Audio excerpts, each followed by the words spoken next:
Olá, seja muito bem-vindo, muito bem-vinda ao BMC Pre-Market. Aqui você fica por dentro de todas as notícias que vão impactar o Brasil e o mundo. Muita informação, muita análise para você fazer ótimos negócios ao longo dessa sexta-feira.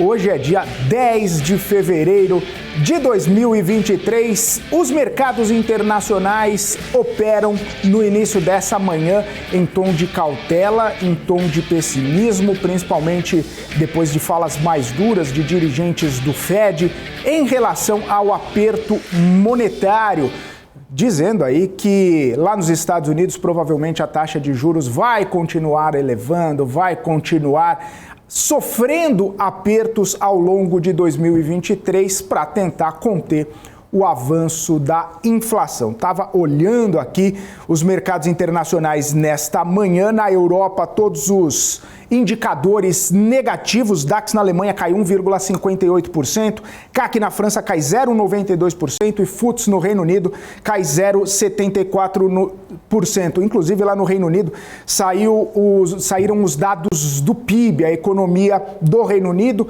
veio estável, veio dentro do previsto, mas não necessariamente mostra uma possível retomada da região, não mostra uma possível saída, pelo menos aquele ambiente recessivo que a Europa, que o Reino Unido está passando. Além disso, a gente olha para os futuros americanos que também operam em queda na manhã de hoje. O Dow Jones cai 0,38%, o S&P cai 0,63% e a Nasdaq cai 1,13%.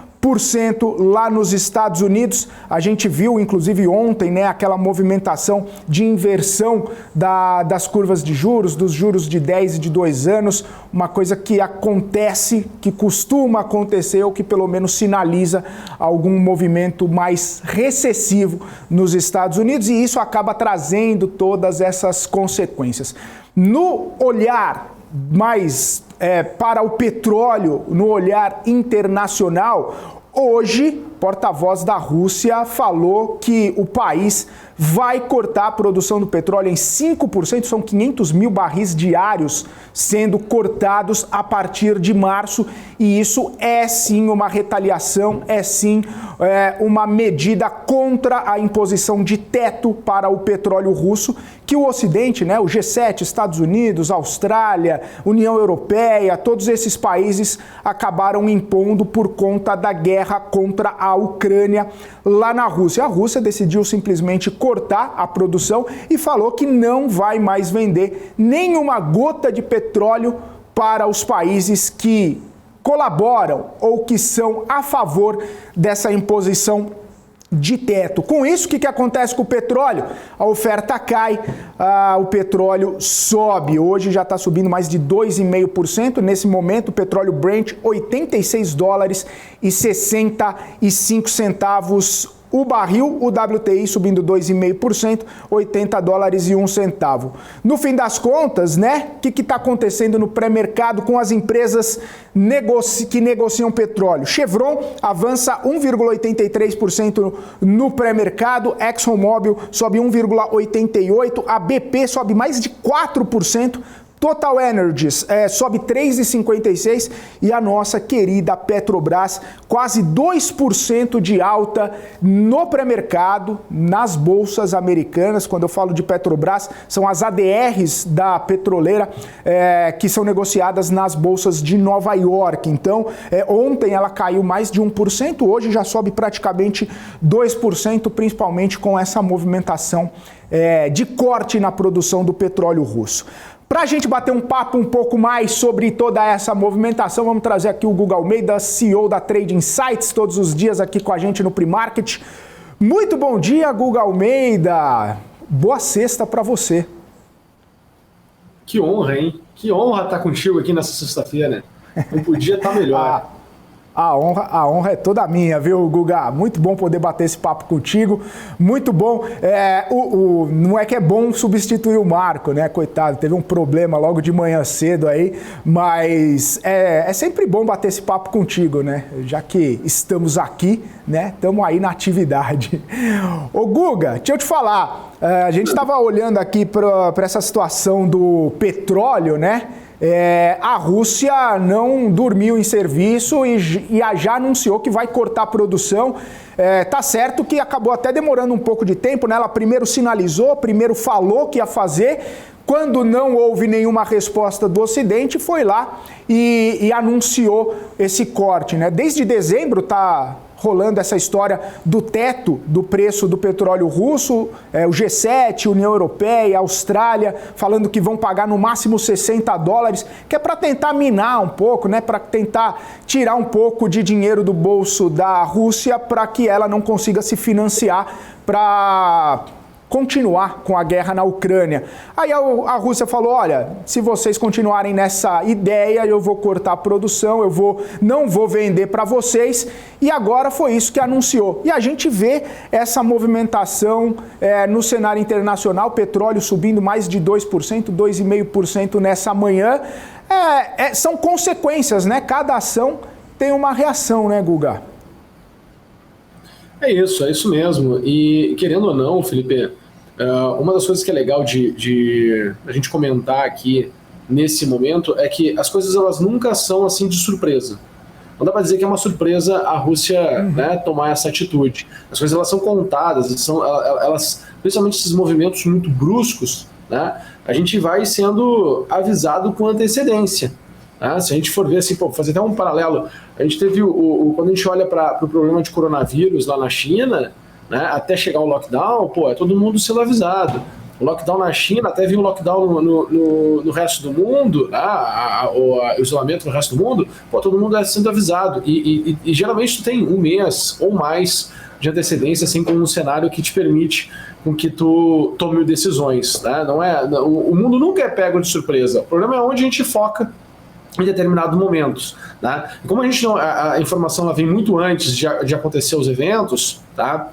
Muitas vezes também a gente se esquece ou perde, né, a percepção do valor daquilo que está acontecendo, porque a gente não vê a resposta imediata dos mercados, né? A gente não vê a resposta imediata nos preços. Mas eu acho que isso vem a colaborar, né, a essa percepção que a gente tem de mundo, que existe uma pressão inflacionária, existem tensões inflacionárias, né? Isso tende a continuar escalando. Ontem até estava conversando aqui, Felipe, com o Marco aqui no pre-market, né, que eu começo a ficar me preparando mentalmente para as compras. Né? Acho que não terminou ainda a queda, acho que a gente pode, se daqui a pouco acontecer alguma coisa muito negativa, né, com os mercados, vamos imaginar que daqui a pouco lá fora começa a corrigir com mais intensidade, né, e a nossa bolsa é impactada, né, sofre com esse viés, a gente venha a ter uma correção mais forte, mais intensa. Né?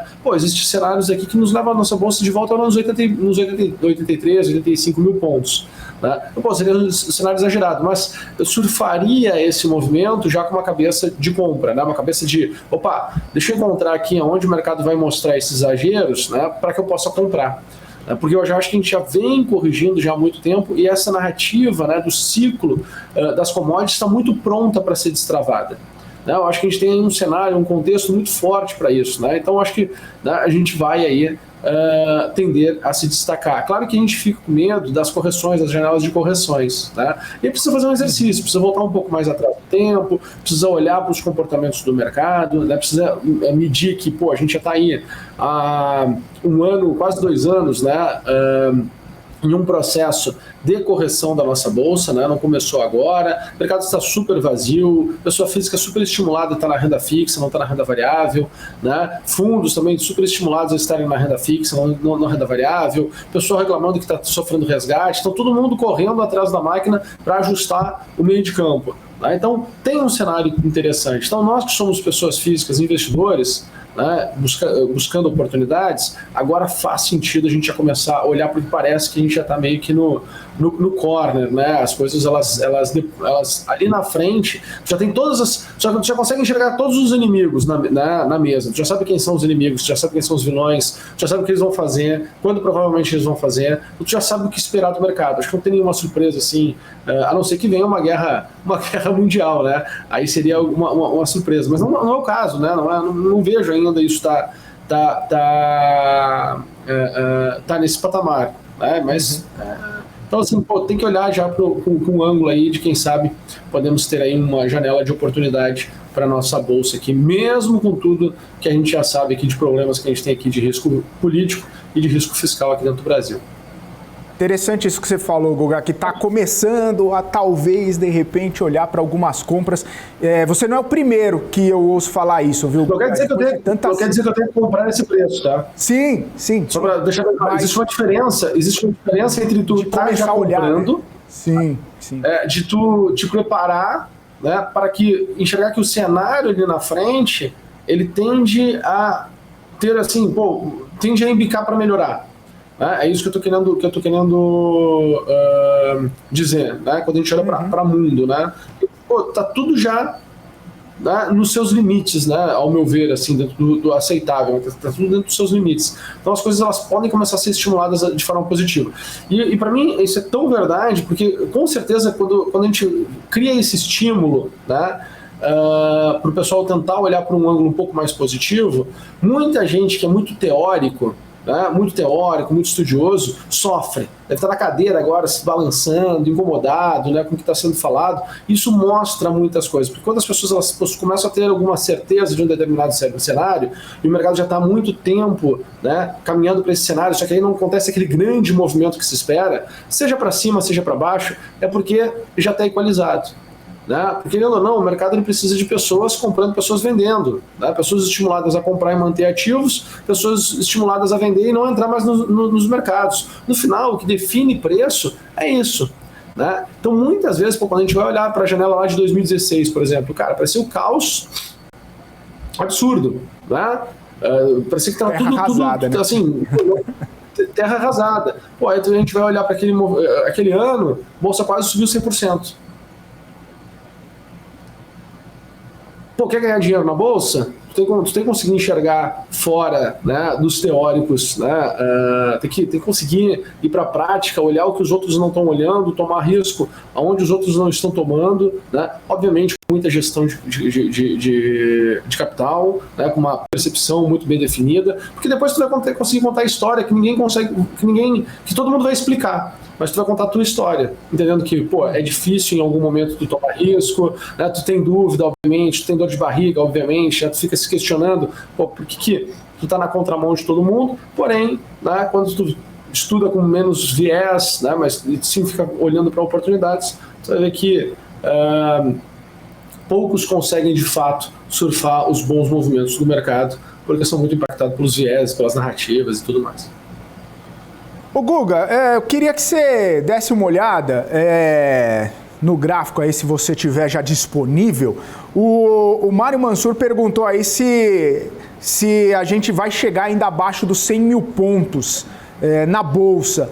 Você vê esse movimento? Claro que você falou, ainda pode corrigir, mas já estou, de repente, olhando uma alta, uma possível alta, porque, de repente, já chegou nos níveis mais baixos. Claro que com todo o gerenciamento e tudo mais. Será que a gente tem alguma movimentação mais enfática para baixo? A gente está em 108, 107 mil ali naquele patamar. Precisaria cair um tanto ainda para chegar abaixo de 100 mil pontos. É muito pessimismo, Guga? Não. Tanto que como eu falei antes aqui, mais cedo, meu cenário mais negativo me joga a bolsa a 85, 83. Tá? Então, assim, não tem nada como é que eu posso dizer? De exagero, né? Eu acho que a gente está aqui muito no... a gente olha que essa região que nós estamos agora, né, se nós formos olhar essa região aqui dos 108 mil pontos, a gente está nesse nível de preço desde outubro de 21. Tá? Então, assim, o mercado ele aumenta um pouco as expectativas positivas, ele se desfaz as suas expectativas positivas, né, muito aqui dentro do período eleitoral, né, e aí essa amplitude dos movimentos começam a diminuir. Cara, a gente está em 2023, né? Se a gente for olhar aquele início de 2023, parecia que o mundo parecia que o Brasil aqui ia desabar com uma velocidade muito forte, né? Só que, a gente está vendo uma bolsa barata em dólar, então nem se fala. Se tu vai olhar o EWZ, Felipe, né? Eu fico pensando assim, o estrangeiro que está olhando o EWZ, né? Olhando ali a nossa bolsa dolarizada, cara, ele está olhando ali a capacidade de um upside pelo menos de 100%. Pelo menos 100%, né? Nosso WZ ali no patamar que está, pô, acho que tem pelo menos chance de andar 100%. Né? Pô, dólar caindo, né, já é tá? Então, assim, pô, a gente não pode esquecer que a gente tem juro alto, né? Enfim, tem várias coisas que fariam com que o dólar pudesse, né, ter ainda esse ajuste, essa correção.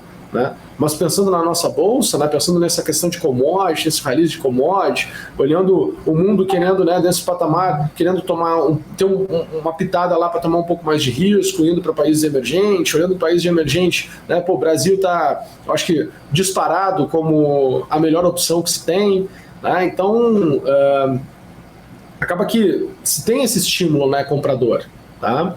Mas quando eu olho assim para o nosso mercado, o que mais me chama a atenção, que faz com que eu fale, né, pô, vamos começar a olhar, preparar a mente para comprar, mesmo que acelere uma queda, porque se acelerar uma queda agora, é muito fácil de justificar para ficar fora. Porque ele vai falar, puxa, é verdade, né, cara? Poxa, a gente teve aí uma mudança de ministro da economia, pô, daqui a pouco o cara não tem tanta qualificação, daqui a pouco as coisas não acontecem como a gente gostaria que acontecesse, né? Pô, daqui a pouco a gente tem aí um problema... Porque a narrativa pode ser construída. Porque é a mesma narrativa que se tinha no final do ano passado, né? É a mesma narrativa que se tinha ali quando o Lula estava indo escolher o ministro da economia. Então, se as coisas não acontecem de uma maneira positiva, essa narrativa vira um monstro. E aí tu justifica na queda, tu fala assim, puxa, viu como a gente estava certo? E aí que vem o ponto, né? Porque se tu começa assim, puxa, viu como a gente estava certo? Beleza, a gente estava certo que iria ter uma correção. Mas qual é a sequência daqui para frente? E aí a gente tem que olhar para o resto, né? Pelo outro ângulo, né? Pelo ângulo do investidor estrangeiro, procurando uma barganha, procurando uma pechincha, olhando para commodity, olhando para outras questões. Né? E esse mercado cai forte, cara, ele tem uma chance muito grande de correr forte para cima de novo. Só que aí, uma coisa é o investidor inteligente botar dinheiro com uma bolsa a 108 com um determinado cenário. A outra coisa, o investidor inteligente, botar dinheiro numa bolsa, sei lá, com 10, 15, 20% abaixo. Ele está muito mais disposto a comprar um volume muito maior, porque a percepção de desconto dele, a percepção de risco dele muda absurdamente. Então, quando isso acontece, tu começa a ter participantes no mercado que tiram liquidez. Porque eles tiram ativos do mercado, porque ele toma posição e não devolve a posição para o mercado. Não é aquele capital que fica só girando. Porque hoje o nosso problema é que a gente está com um capital aqui que só fica girando. Fica só comprando, vendendo, comprando, vendendo. Por isso que a gente falava muito da questão do voo de galinha. Porque o capital que entra nesse patamar de preço, com o atual cenário, não é um capital que entra e fica. Entende? Ele não é um capital que vai entrar, vai ficar. Não, ele vai assim, pô, subiu, vende. Caiu, compra. Subiu, vende, caiu, compra. Subiu, vende, caiu, compra. Ele fica ali com um spread, fica negociando. Um capital mais inteligente, um dinheiro maior, um dinheiro de estrangeiro, pô, ele vem, ele toma posição, fica em cima do papel e vai carregar. Quando ele toma uma posição com uma posição muito maior e fica em cima do papel e vai carregar, o que acontece? Tu tem menos ativos podendo entrar num fluxo de venda. Acaba que as correções elas ficam em degraus, né, em degraus mais acima. Né? Então os degraus vão subindo. Então tu vai tendo correções que o mercado fica de lado. O mercado não corrige mais, não cai mais com tanta intensidade. E é isso que acontece.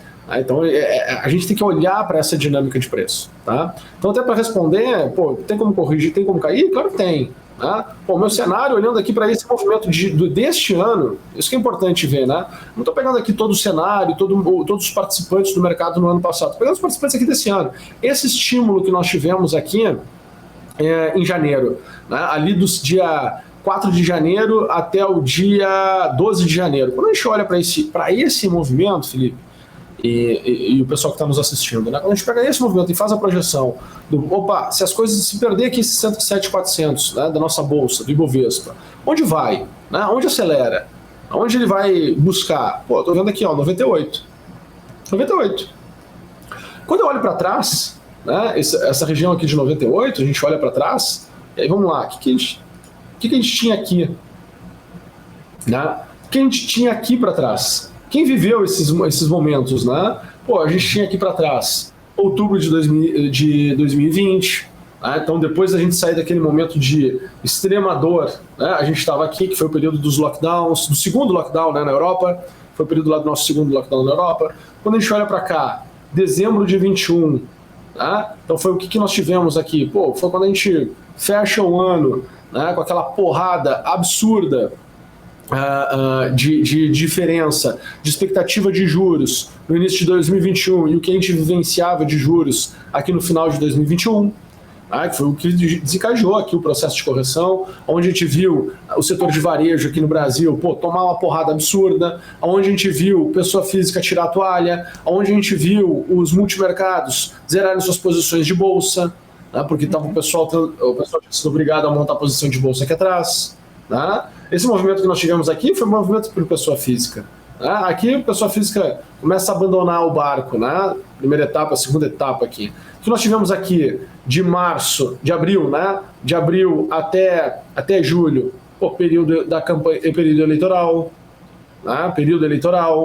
nós tivemos aqui uma desvalorização. O que nós tivemos aqui na alta? O que foi aqui na alta? Inflação, gringo, investidor estrangeiro tomando posição da nossa bolsa em função do evento da Rússia, que a gente começou aqui o programa hoje falando do evento da Rússia. Então, o que nós tivemos aqui entre julho e até outubro? Foi o primeiro e segundo turno, foi a corrida aqui do primeiro e segundo turno. Foi toda aquela bagunça que nós tivemos. O que nós tivemos aqui no final? Foi aquela pressão em função o que estava acontecendo ali, manifestações no Brasil, Bolsonaro ia fazer um movimento militar, não ia fazer um movimento militar, toda essa tensão. E agora a gente está aqui, diminuindo a amplitude dos movimentos, Porém, todo mundo que tinha que sair da Bolsa já saiu. E esse é o ponto que faz eu querer começar a olhar com o ângulo, começa a olhar os níveis onde faria sentido tu comprar. Por isso que eu estou olhando por esse ângulo. Porque para mim, a Bolsa ela se esvaziou. Ela está vazia. Entendeu?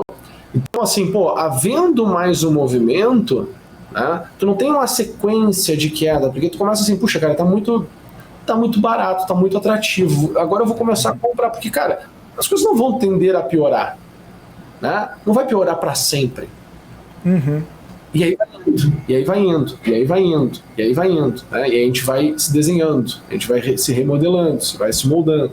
Então, para esse ângulo aqui que eu estou vendo, existe a possibilidade sim de 98, depois a região aqui de 88, 88 por aqui, são os dois níveis que eu estou acompanhando, são os dois níveis que eu estou olhando, que eu adoraria se o mercado viesse buscar esses patamares. E aí a gente começaria a olhar ali onde teria algumas pichinchas.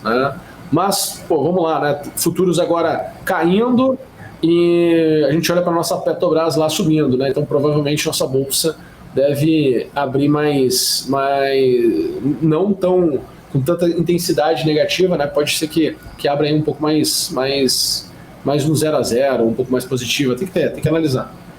Pois é, até ia falar, Guga, porque se por um lado a Petrobras está subindo com essa coisa de corte de petróleo, por outro lado, lá no cenário internacional, o Bradesco está caindo mais de 9%, Resultado bem fraco, inclusive por conta de Americanas, não só por conta de Americanas, mas também por conta de Americanas.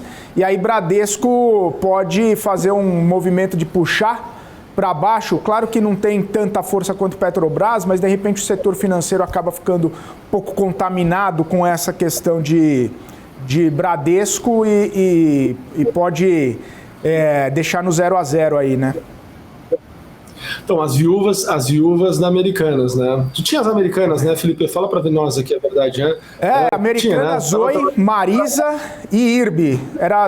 Minha carteira era all-in em tudo isso. A carteira craqueira, A carteira do craqueiro, O craqueiro do mercado. Só coisa complicado. Boa. Oi também, não tinha Oi? Tinha Oi, IRB, tinha tudo isso. É isso aí. Marisa, tudo lá.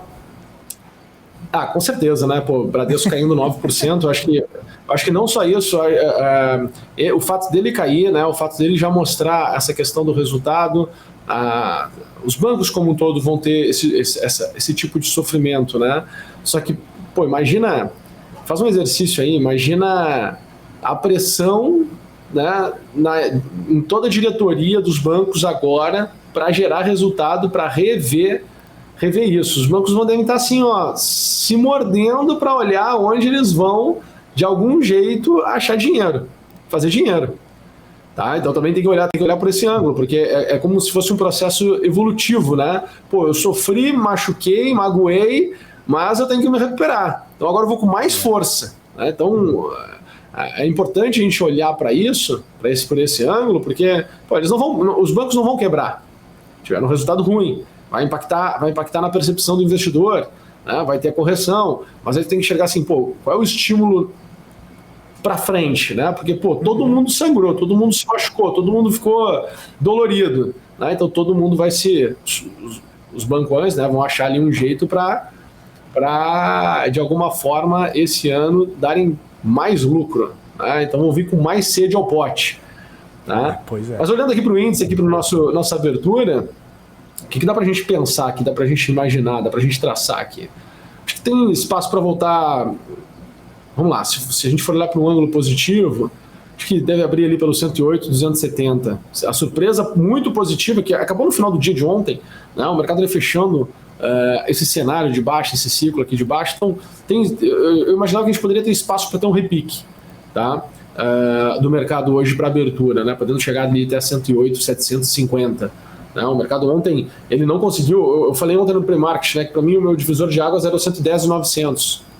E, de fato, o mercado abre em gap up, né, lá nessa região, e depois da sequência foi fazendo movimentos para baixo, amassando, o mercado sendo amassado mesmo, né, devolvendo aí as altas que tínhamos tido no dia anterior, quando a gente olha aqui para o Ibovespa, né, e chegando aqui numa região bem crítica. Né, essa região aqui dos 107.400 pontos do Ibovespa à vista é extremamente crítica. Né. Então, para cima eu consigo enxergar esse cenário, né? Não é um cenário melhor. Agora, abriu já para baixo, né? Que eu ia traçar agora. E para baixo, né? O que eu consigo enxergar aqui para baixo? Né? Pô, 107,650, que é onde está abrindo, para voltar aqui a 107,940, né?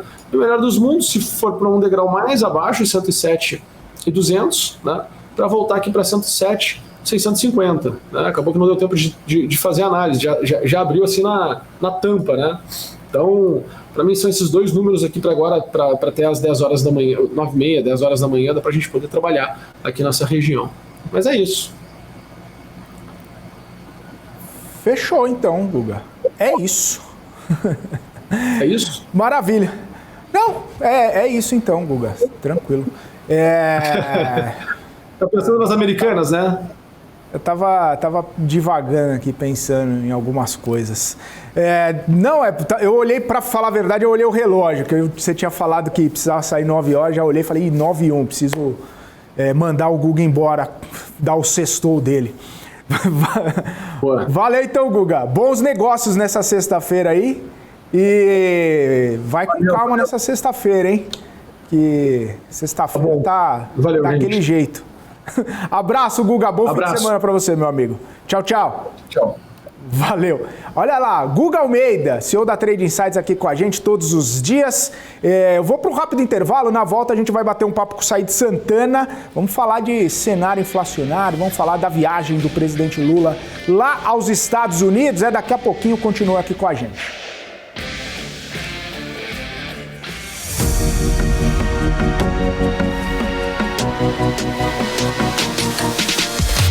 PMC News. Informação que gera valor.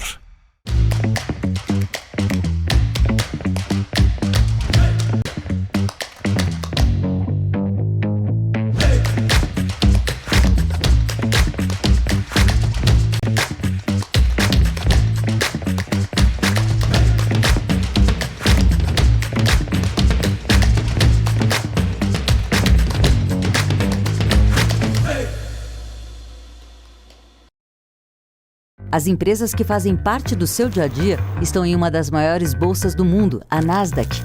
E a boa notícia é que você pode investir nessas empresas diretamente pela Avenue, sua corretora nos Estados Unidos. Com os dados das ações dos Estados Unidos fornecidos pela Nasdaq em tempo real, o cliente Avenue pode acessar diretamente as maiores bolsas do mercado americano.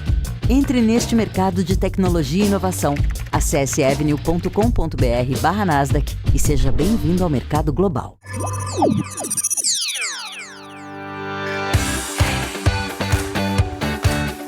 Aqui você pode negociar índices como o DAX, Nasdaq e S&P 500 e commodities como soja, cobre, petróleo e café.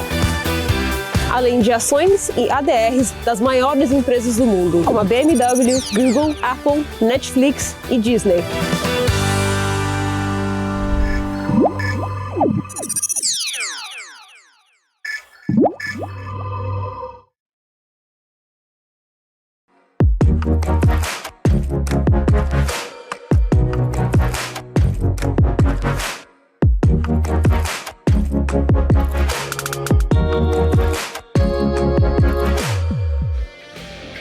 Isso aí, estamos de volta aqui no BMC Primarket. Um abraço aqui para todo mundo que está nos acompanhando. João Carvalho, Harrison Delci, Elcio Rocha, o Ivan Manosso, o Éder Guerra, Vale Forte, Manuel Oliveira, a Elisa Murai, ela tá toda manhã aqui com a gente, a Elisa. O Saulo tá por aqui também, o João Carvalho, Július Centaveiro, Denão, Manuel Oliveira, enfim, todo mundo que está nos acompanhando. Muito obrigado pela audiência. Lembrando você que agora a BMC News, além de todas as redes sociais, além de toda a sua presença digital, a gente também tem uma comunidade no WhatsApp, onde a gente fica colocando ali toda hora as informações mais relevantes do mercado financeiro, tudo que você precisa saber para passar o dia muito bem informado e fazer ótimos negócios. Inclusive o QR Code está aqui, ó. Tá aqui, ó, nesse lado da tela, tá bem aqui do meu lado, para você escanear o QR Code e ir direto para nossa comunidade do WhatsApp. Lá você recebe todas as notícias do mercado financeiro, além de notícias também, análises, cortes dos nossos vídeos, as principais entrevistas, enfim, é uma comunidade muito bacana que a gente está construindo para dialogar com os investidores, para trazer muita notícia relevante aí para os investidores. Então eu te convido a participar dessa nossa comunidade. Tava dando uma olhada na abertura do mercado, o Guga bem falou ali no 107 mil, logo já abrindo nesse gap de baixa, né? Já caindo 0,66%, 107.380 pontos nesse momento. O futuro brasileiro, lembrando que o mercado à vista abre às 10 horas da manhã, mas o futuro já está abrindo nessa perspectiva de queda na manhã dessa sexta-feira. Bom, vamos chamar aqui o nosso convidado, Said Santana, que é economista, PhD Student da Atlanta Invest, já está aqui conosco. Said, muito bem-vindo ao BMC Primarket. Bom dia para você. Bom dia, Felipe. Bom dia a todos os telespectadores da BMC News. É uma satisfação estar com vocês mais uma vez. Satisfação é toda nossa. Said, a gente viu grandes impactos aí no mercado financeiro nos últimos dias, principalmente com toda aquela conversa de independência do Banco Central, retirada de autonomia do Banco Central e, mais recentemente, a possibilidade da antecipação da revisão de meta de inflação. No próximo dia 16 de fevereiro tem reunião do Conselho Monetário Nacional e essa pauta pode estar dentre os assuntos discutidos entre Fernando Haddad, Simone Tebet e Roberto Campos Neto. Queria saber sua visão sobre esse assunto, a possibilidade ou não de rever essa meta de inflação e as possíveis consequências que você vê se acontecer efetivamente um movimento como esse.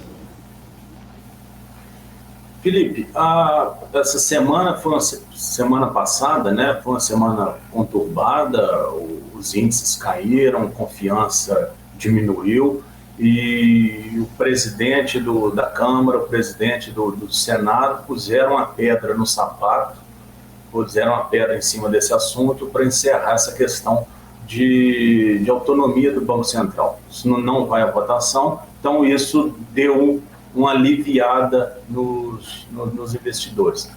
Com relação à meta de inflação, ela talvez se faça necessária porque o modelo que o Lula utilizou no Lula 1 e Lula 2, que foi a teoria keynesiana, elevar gastos públicos, nesse momento a teoria keynesiana não conseguiria reativar a economia brasileira. A economia keynesiana, neste momento, de elevar gastos públicos, ela vai quebrar o país. Então, gastar como se não houvesse amanhã, gastar baseado no negacionismo econômico, que dinheiro dá em árvores, não vai dar certo. Por quê? Nós já temos um déficit um déficit primário muito grande e nós já temos uma dívida bruta que está se tornando cada dia mais impagável. Então, por isso que surgiu essa ideia de liberar um pouco a inflação, utilizar a teoria monetarista, que aí você compartilha um pouco, socializa esse prejuízo do Estado com a população, né? E aumentaria a meta, que hoje é de 3,25%, para casa dos 4,5%. Né? Aliviaria um pouco as contas do governo. Ô Said, muitas das discussões a respeito dessa situação de inflação em relação à desancoragem, né? Que começa a desancorar a expectativa de inflação, não se sabe exatamente para onde que ela vai e o mercado acaba ficando cauteloso e isso impacta bastante, inclusive, nos próprios juros futuros. O Boletim Focus das últimas 8 semanas, se não me engano, já vem revisando para cima a perspectiva de inflação.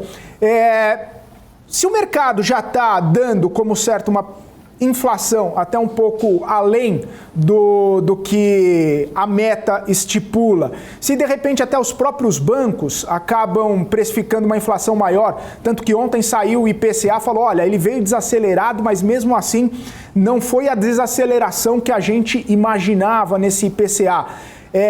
Será que não é importante fazer mesmo uma revisão dessa meta, até para adequar o discurso, adequar com as expectativas do mercado, para não ter um furo na meta pelo 3º ano consecutivo? Embora todas as questões que vieram, né, em 2022, em 2021, a gente sabe, a questão do choque de oferta, a questão de coronavírus, enfim, guerra na Rússia e Ucrânia. Será que não seria interessante fazer esse movimento, até para alinhar essas expectativas que já estão um pouco mais altas? Sem dúvida, Felipe. Porque eu sempre eu falo, quando eu falo do assunto de inflação, inflação nada mais é do que inflar. Né? Você encher o peito e parecer que está forte naquele momento. Isso é teoria keynesiana. Né? Quando você utiliza a inflação de curto prazo, você libera um pouco a inflação, aumenta a meta, é como você inflasse o peito para parecer mais forte naquele momento, mas a economia em si ela não cresce. Então, esse aumento de inflação da meta, ela tem que ser muito bem elaborada, mas também ela tem que ser vinda com algumas reformas. Sempre que eu entrar em dificuldades, o governo gerar essa inércia inflacionária, que quem está gerando a inflação no momento, de certa forma, é o bate-boca do governo. Então, isso que está fazendo essas curvas futuras subirem acima da meta já lá no futuro. Então, quando o governo, toda vez que o governo se sentir incomodado, vamos aumentar a meta. Tudo bem, aumentar a meta, mas o que o governo vai fazer em contrapartida? Qual reforma? O que vai ser posto na mesa para que a gente não precise aumentar de novo a meta daqui tanto tempo, daqui 5 anos novamente. Então, acho que é essa a questão. Aumentar o plano de meta, mas em contrapartida o governo ofertar alguma coisa para o mercado de que, olha, nós vamos aumentar a meta, mas teremos essa responsabilidade fiscal. Said, muito, muito boa essa sua colocação, né, dessa sinalização do governo, olha, vamos ter responsabilidade fiscal. Muita gente está cobrando o governo, inclusive, que já há praticamente 40 dias do início do governo ainda não foi apresentado aquele famoso arcabouço fiscal. Tem se falado que vamos apresentar, vai ser colocado, vai ser apresentado como que vai ser revisto esse arcabouço fiscal depois do rompimento do teto de gastos. Muito tem se falado também sobre a possibilidade da apresentação da reforma tributária. E o que a gente ouvia em janeiro era que o Congresso ainda não tinha tomado posse, portanto não poderia fazer nenhum tipo de votação porque tinha que esperar 1º de fevereiro com a posse do Congresso. passados 10 dias dessa posse, ainda o governo titubeia ali em enviar essa proposta. Você acha que está num tempo correto? Você acha que poderia ser um pouco mais célere essa apresentação, até mesmo para fazer isso que você bem citou, essa sinalização ao mercado, para tentar acalmar um pouco os ânimos? Porque se de um lado a gente não tem o arcabouço, não tem de repente uma reforma tributária, do outro lado o mercado fica cauteloso com as críticas de Lula ao Banco Central e toda essa situação da meta, né? Então são duas situações que acabam colaborando para o estresse do mercado. Como que você vê essa tramitação, essa celeridade ou falta de celeridade na apresentação desses projetos tão prioritários?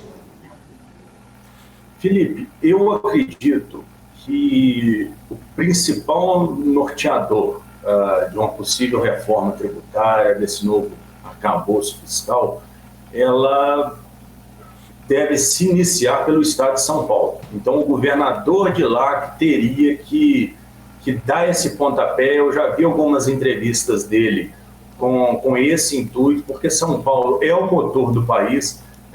Se pegar cada paulista per capita, gera um absurdo de imposto. Então, eu acho que deveria, o primeiro disparado do país, sendo a população per capita que mais gera imposto. Então, deveria partir isso dos deputados em conjunto com o governo federal para começar essa... Vai ser uma batalha, né? Tem estado que não vai ficar satisfeito, tem estado que... Então, tem que ser uma coalizão realmente. Eu acho que São Paulo deveria, por ser o parque industrial do país, o motor da economia brasileira, deveria partir isso de São Paulo, essa premissa de como fazer esse novo arcabouço, e não lá de cima. Said, mudando um pouquinho de assunto, né? Hoje a gente tem reunião, encontro bilateral, presidente Lula, presidente dos Estados Unidos Joe Biden, uma agenda extensa, né? Principalmente questões democráticas, ambientais e também alguma coisa ali sobre guerra Rússia e Ucrânia. O que a gente pode esperar dessa reunião? O que a gente pode esperar desse encontro entre Lula e Biden? A gente pode ter algum tipo de novidade em relação a esse encontro, ou vai ser um bate-papo ali mais previsível do ponto de vista das pautas que já foram colocadas ali, que serão tratadas? Felipe, eu vejo essa reunião com muito bons olhos, né? Essa aproximação do governo atual com os Estados Unidos, pela democracia americana, pelo liberalismo que está embutido na democracia americana. O mundo está se dividindo depois da invasão da Rússia na Ucrânia, com a China, que é de olho ali em Taiwan. Então, parece que o mundo está sendo dividido entre modelos autoritários e modelos democráticos. E isso é muito importante, a saída do Lula aos Estados Unidos, para firmar o Brasil como do lado democrático, né? Então, isso é importante, que começou, estava vendo no final do ano passado, alguns movimentos geopolíticos, militares. Os Estados Unidos assinaram um contrato com as Filipinas para colocarem mais 4 bases aérea e naval nas Filipinas, para ancoragem de porta-aviões, de caças de última geração. Então foi um movimento. As Filipinas ficam no sul da China, né, do Mar da China, é o quintal chinês. Então isso soou como uma provocação. E a China, em resposta a isso, já sondou, já está em conversas avançadas com a Guiné Equatorial, que fica do outro lado do Atlântico, né? Então os Estados Unidos ficaram muito incomodados com isso.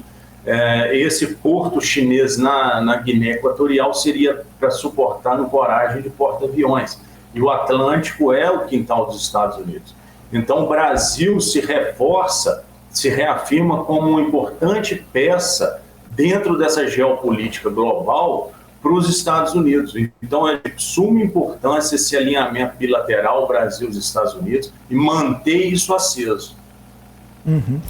Said, ainda nesse sentido, né, desse encontro, né, o Brasil tem ficado, ou pelo menos se posicionado, com neutralidade em relação à guerra Rússia e Ucrânia, até porque o Brasil tem relações com as duas nações, só que mais recentemente, até mesmo eu me lembro naquele encontro com o Olaf Scholz aqui no Brasil, Lula deu aquela célebre frase, né, quando um não quer, dois não brigam. O Olaf Scholz até ficou meio ali constrangido com essa situação, justamente porque a Rússia fez um ataque bastante forte ali contra a Ucrânia, mesmo a Ucrânia tentando fazer a sua defesa. Essa ida de Lula aos Estados Unidos, que os Estados Unidos é bem posicionado, bem forte, até envia armas, munições, tanques, enfim, todo tipo de arma militar para a Ucrânia conseguir se defender, e é muito posicionado até mesmo na sanção da Rússia, sem sanção financeira, sem sanção de petróleo, enfim, todas as sanções ali em relação à Rússia. Isso pode trazer algum tipo de consequência negativa nessa neutralidade brasileira, ou é uma coisa que fica acima desse encontro? Você acha que pode trazer algum dividendo negativo para o Brasil ou até mesmo dividendo positivo para o Brasil essa reunião, no caso, guerra Rússia-Ucrânia? Felipe, eu vejo da seguinte forma: houve a sanção do petróleo russo, isso fez com que os preços disparassem, e ano passado as 5 maiores petrolíferas do mundo tiveram 200 bilhões de dólares de lucro líquido. Então, esse lucro líquido, que foi maior aí dos últimos anos, ele vai servir na forma de reinvestimento para tirar a dependência tanto da Europa quanto dos Estados Unidos do petróleo russo. Então, dessa forma, o que caberia o Brasil utilizar uma parte de investimentos externos, né, com uma viagem como essa. A Shell e a ExxonMobil juntas lucraram 100 bilhões de dólares. Eles estão procurando novas alternativas, né, para reinvestir esse dinheiro. Então o Brasil surge aí como um importante aliado dos Estados Unidos nessa questão. Então o Brasil pode gradativamente diminuir nesses negócios, como fertilizantes da Rússia, manufaturados da China, e ir diversificando de outros países, que é isso que os Estados Unidos estão fazendo nesse momento. Quando você pega empresas como a Apple, o último domínio que a Apple fez foi na Índia, e já estão planejando, ao que parece, uma nova fábrica na Índia. Então, para tentar diminuir essa dependência de China. Então, eu acho que o Brasil, nesse cenário geopolítico, o que ele precisa poxa, como que eu vou oferecer o Brasil para os investidores, para o dinheiro internacional? Acho que essa que é a questão. As petroleiras, Shell, ExxonMobil, Chevron, BP, Total Energy, estão com muito dinheiro em caixa e ávidos por lugares seguros, né, para se fazer investimento. Então o Brasil, acho que deveria pensar nessa questão, diminuir essa dependência de Rússia e China. Uhum. Até mesmo você comentou do petróleo, né, Said? Hoje cedo saiu a informação que a Rússia vai cortar a produção de petróleo, 5%, são 500 mil barris diários a menos a partir de março, e a Rússia já falou que não vai mais vender petróleo para nenhum país que concorde com o teto do petróleo, né? Então, G7, União Europeia, Austrália e alguns países do Ocidente. Isso abre uma avenida muito forte para a própria China, como você bem disse. A China está se beneficiando muito dessa compra de petróleo, porque, pelas informações que a gente tem, a China compra o petróleo da Rússia e repassa para os outros países. Então a China acaba virando uma grande atravessadora ali do petróleo russo, colocando muito dinheiro no bolso tanto da Rússia quanto da própria China, né? Então, nesse tabuleiro geopolítico aí, se os Estados Unidos queriam enfraquecer a Rússia por questões militares e enfraquecer a China por questões estratégicas, essas sanções acabam colocando mais dinheiro até no bolso dessas duas nações, né? Vai ser interessante ver o próximo passo desse xadrez geopolítico, né? Eu já também vi, Felipe, algumas coisas em relação à pirataria do petróleo, com navios, aqueles navios da África enferrujados, fazendo esse comércio negro, mercado negro de petróleo russo para alguns outros países, como você citou, a China e vários outros.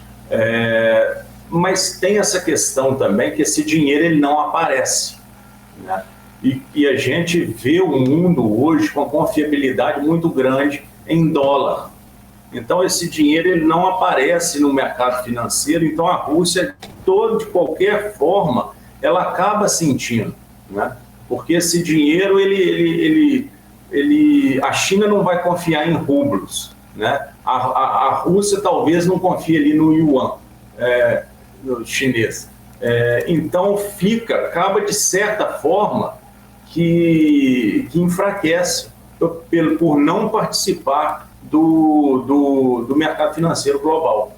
Então acho que de uma certa forma mais afeta, enfraquece, que de fato está favorecendo a Rússia. No caso chinês, sim. No caso chinês, a China está sendo favorecida. Tá certo. Said, quero agradecer sua participação aqui com a gente, pedir para você deixar suas considerações finais aqui no nosso BMC Pre-Market, por gentileza.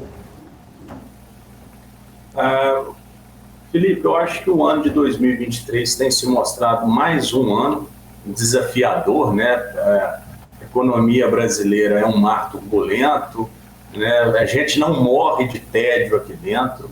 E um dado que eu acho muito importante, todos os investidores ficarem de olho para o teto de dívida dos Estados Unidos, que é em julho. A última vez que isso aconteceu foi em 2011, nos mesmos moldes. Um presidente democrata dos Estados Unidos, presidente da Câmara americana, sendo republicano, e os Estados Unidos, naquela ocasião, perderam a classificação tripla. Então, foi um sacode muito grande no mercado global. E em julho, as negociações já começaram, mas parece que serão duras. Deixarão os 40 no segundo tempo. Então, o governo Biden vai passar por maus lençóis de agora em diante até conseguirem esse novo acordo, se vai aumentar ou não o teto da dívida americana. Então, acho que esse ano vai ser o que nós temos em mente, aí vai ser um divisor de águas do mercado. Tá certo, Said. Pois é, mais um desgaste, mais uma pedra no sapato aí de Joe Biden. A gente sabe, analistas têm falado, né? É claro que vão renovar a dívida, não vai entrar em shutdown, não vai acontecer nada muito avassalador nos Estados Unidos, mas vão tirar uma casquinha do Biden lá vão deixar ele sangrar um pouquinho até aprovarem essa renovação da dívida, né? Mas é bom ficar de olho porque isso pode trazer algum ânimo ali, alguma movimentação no mercado. Valeu, Said. Obrigado. Um abraço para você. Bom fim de semana. Igualmente, Felipe. Bom dia a todos. Tchau, tchau. É isso aí, falamos com o Said Santana, economista, PhD Student da Atlanta Invest, aqui conosco. O BMC Pre-Market muito agitado nessa sexta-feira, todo mundo de olho aí nas movimentações. É movimentação de banco, é movimentação de petróleo, é movimentação lá nos Estados Unidos, Rússia, Ucrânia. Puxa vida, quanta coisa que a gente tem para falar aqui. Deixa eu dar uma olhadinha no índice, que abriu naquela queda um pouco mais expressiva, né? Abriu nesse gap de baixa nesse dia 10 de fevereiro, abriu caindo aqui para os 107.300 pontos mais ou menos, aí já começa a fazer novamente um movimentozinho ali, tentativa de recuperação, mas ainda operando em baixa de 0,53% aos 107.520 pontos, seguindo, claro, aqui no Brasil, a movimentação que a gente está vendo no cenário internacional, porque as bolsas lá fora seguem de mau humor, as bolsas lá fora seguem operando no patamar negativo. A gente fala da Europa, com DAX na Alemanha caindo 1,5%, CAC na França caindo 0,93% e FTSE no Reino Unido caindo 0,67%. Nos Estados Unidos, o Dow Jones cai 0,32%, o S&P cai 0,52%, a Nasdaq perde um pouquinho mais, 0,94%. E aí, o que a gente pode trazer aqui, né, de informações, de pontos de atenção para você que vai operar no mercado nessa sexta-feira? A gente pode falar justamente sobre esse movimento de queda que a gente está vendo no cenário internacional, essa possibilidade de movimento de queda, acompanhando o movimento de queda que a gente viu no Brasil desde ontem, né? Na verdade, essa semana foi bastante, né, movimentada, né, desde comecinho de fevereiro aqui. Aí meu gráfico resolve não funcionar direito, mas tudo bem, é só o meu touchscreen aqui que não funcionou direito. Vamos lá, fevereiro de 2023, a gente teve a perda de 1,77% ontem, depois daquele ânimo um pouquinho maior na véspera, né, na quarta-feira. Mas é uma semana que tá meio ali, né, olha só, meio lateralizada aqui nessa região, não sobe muito, não desce muito e acaba ficando ali naquele meio termo, não necessariamente chegando abaixo dos 100 mil, como nosso telespectador comentou agora há pouco e que eu comentei com o Guga. A gente tem que ficar de olho também na curva de juros, né? Os juros acabaram ficando um pouco mais altos nessa quinta-feira, principalmente o juro mais longo, com toda essa história de vai mexer na meta de inflação, não vai mexer na meta de inflação. A gente vê também toda essa movimentação em afrouxar a meta, mesmo, né, com toda a sinalização política de que o Banco Central vai permanecer independente. Arthur Lira falou que isso é fato consumado, o Congresso optou por essa situação e que não vai mexer, não vai reverter, não vai retroagir nessa pauta, mas a gente fica de olho, a gente fica monitorando todas essas movimentações. Porque se de um lado o Banco Central vai continuar independente, por outro lado pode ser que haja alguma alteração na meta de inflação. E aí, a gente tem dois movimentos bastante distintos, né? Primeiro, o petróleo subindo, né? A gente vê o petróleo subindo mais de 2% no cenário internacional, com o corte do fornecimento russo, anunciado para começar em março, 500 mil barris de petróleo por dia sendo cortados. E aí a gente vê todas as petroleiras internacionais em alta, a gente vê Chevron subindo, ExxonMobil subindo, quem mais? BP, Total Energies e até mesmo a nossa gloriosa Petrobras acelera a alta nessa sexta-feira no cenário internacional. Por outro lado, olha só quem é que cai e cai bastante forte no cenário internacional. As ADRs do Bradesco seguem caindo neste momento e, pelo que eu estou vendo aqui, mais de 9% de queda nas ADRs de Bradesco, depois daquele resultado fraco, né? Bem fraco, o pior resultado trimestral nos últimos 15 anos de Bradesco. Olha só que coisa, né, que aconteceu com o Bradescão da massa. Pois é o que está acontecendo, está caindo lá no cenário internacional. Pode ser e é muito provável que Bradesco abra em queda hoje, depois de ter caído ontem também, tá bom? É isso, pessoal. O que o Peter Santana tá falando aqui? Eu vou dando uma olhada no chat e aí eu só vejo assim: Felipe, chama a Melissa que ela te ensina a usar isso. O telão que me deu um baile, né, Peter? Já entende. Pô, a Melissa tá muito esperta, cara. É capaz que ela saiba mesmo, é capaz que ela saiba me ensinar. É engraçado que às vezes eu tô mandando um WhatsApp, ela tá no meu colo, ela já dá um tapa lá, eu já mando o WhatsApp, já tira. Ela tem 4 meses, mas já tá sensacional nessa história aí, viu? Tá adorando olhar para uma telinha, viu? Bom, tá todo mundo aqui com a gente, eu agradeço a participação de todos vocês, agradeço a audiência. Hoje que o titular levantou a plaquinha e o reserva entrou em campo, mas na segunda-feira o Marcão já tá aí, Marco Prado já está aí de volta para fazer esse pre-market com vocês, respondendo suas perguntas, olhando o dólar, que ele adora olhar o dólar, adora olhar o futuro aqui do Brasil nesse comecinho de pregão e dá, obviamente, muito mais subsídios para vocês fazerem suas negociações ao longo do dia. Inclusive, né, eu estava até falando com o Guga esses dias aí, eu falava, presta atenção no que o Guga fala, hein? Outro dia, eu esqueci quem foi, acho que foi o Rogério, ele falou, pô, ganhei uma grana com o que o Guga falou hoje de manhã.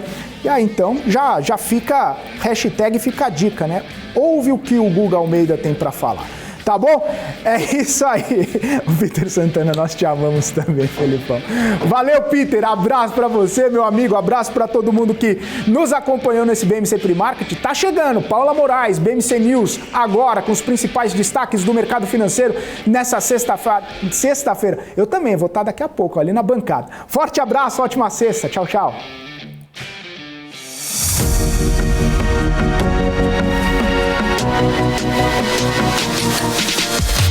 BMC News, informação que gera valor.